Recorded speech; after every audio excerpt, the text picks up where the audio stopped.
Aujourd'hui, on plonge dans un sujet, passionnant. Comment on peut transformer un salaire en vrai patrimoine?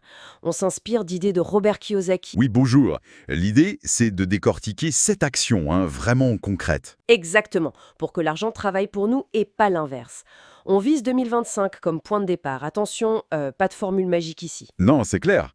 Ça demande de l'engagement, des méthodes, éprouvées, quoi. Alors, on commence par quoi? La base de la base, l'état d'esprit.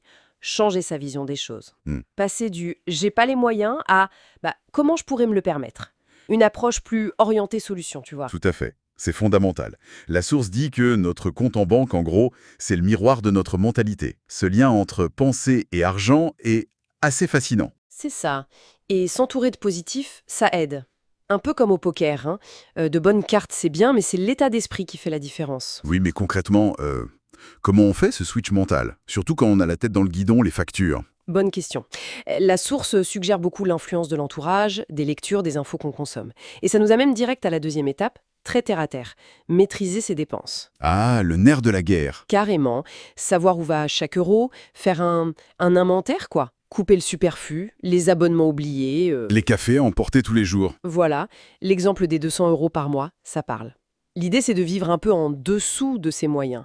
Genre faire comme si on gagnait, allez, 30% de moins. Pour se dégager une marge. C'est ça. Et surtout, construire un fonds d'urgence. 3 à 6 mois de dépenses, au cas où. C'est essentiel, ça. C'est la première marche pour pouvoir ensuite penser à investir. Mais attention, ce n'est pas de la privation pour la privation. Non, c'est de la gestion consciente. Voilà, une discipline à mettre en place. Un changement d'habitude, en fait. Tout à fait. Et ça mène à la troisième étape. Stopper net les dettes improductives. Ah, les fameuses mauvaises dettes. Celles qui financent des trucs qui perdent de la valeur. Le crédit conso pour la télé dernier cri, le smartphone, même la voiture, si elle est au-dessus de nos moyens réels. Le principe de la source est simple, hein. Si on ne peut pas payer cash, Mhm. on n'achète pas. Point.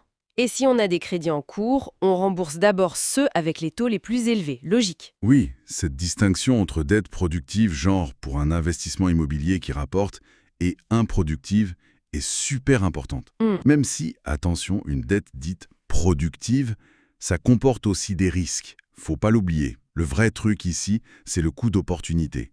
Chaque euro qui part en intérêt, c'est un euro qui ne travaille pas pour nous. C'est là que ça devient vraiment intéressant, je trouve.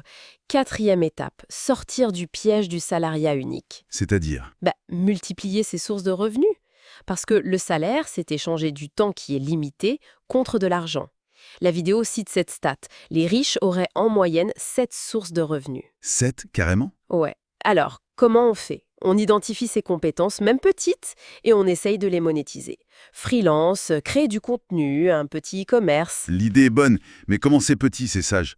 Le vrai défi, souvent, c'est de trouver le temps, l'énergie, quand on a déjà un boulot prenant. C'est sûr. La source insiste sur le fait de démarrer très petit sans viser le jackpot tout de suite. Utiliser ce qu'on sait déjà faire.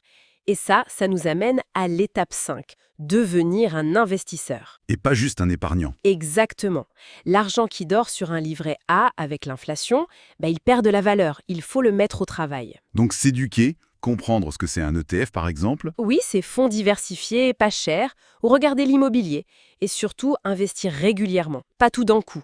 Le long terme. c'est la fameuse magie des intérêts composés, la 8e merveille du monde, comme disait Einstein, je crois. C'est ça. Et il faut démystifier le risque.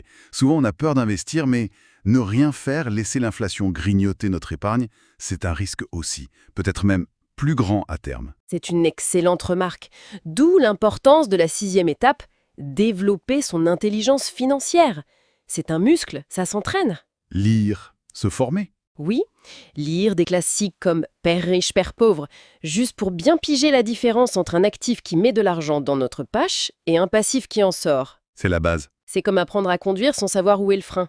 L'ignorance en finance, ça coûte cher, très cher. Et aujourd'hui, l'info est partout. Le défi, c'est plutôt de trier le bon grain de livret, non? Distinguer le conseil sérieux du bruit ambiant. Très juste. L'intelligence financière, c'est aussi l'esprit critique.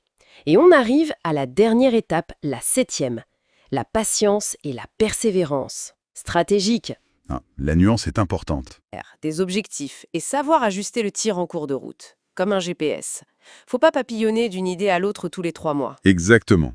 La persévérance, c'est bien, mais si on s'acharne dans la mauvaise direction, ça ne sert à rien. Il faut cette capacité à évaluer, à corriger. C'est pas juste attendre passivement, c'est avancer, mesurer, ajuster. Bon, alors, si on résume tout ça, pour transformer son salaire en patrimoine, il faut agir sur plusieurs fronts. L'état d'esprit d'abord, puis la gestion rigoureuse des dépenses, l'élimination des mauvaises dettes. La création de nouvelles sources de revenus, l'investissement intelligent, l'éducation financière continue. Et cette fameuse patience active et stratégique. Le plus important finalement, c'est de commencer, même tout petit. Oui, et peut-être pour laisser une dernière petite graine à réflexion, au-delà de ces grandes étapes, quelle toute petite habitude financière on pourrait prendre dès ce soir? Bonne question. Peut-être juste identifier une dépense récurrente un peu superflue et calculer son coût annuel. Mhm. Ou prendre 10 minutes, montre en main, pour chercher la définition d'un terme comme ETF ou intérêt composé. Le premier pas, même minuscule, il compte énormément.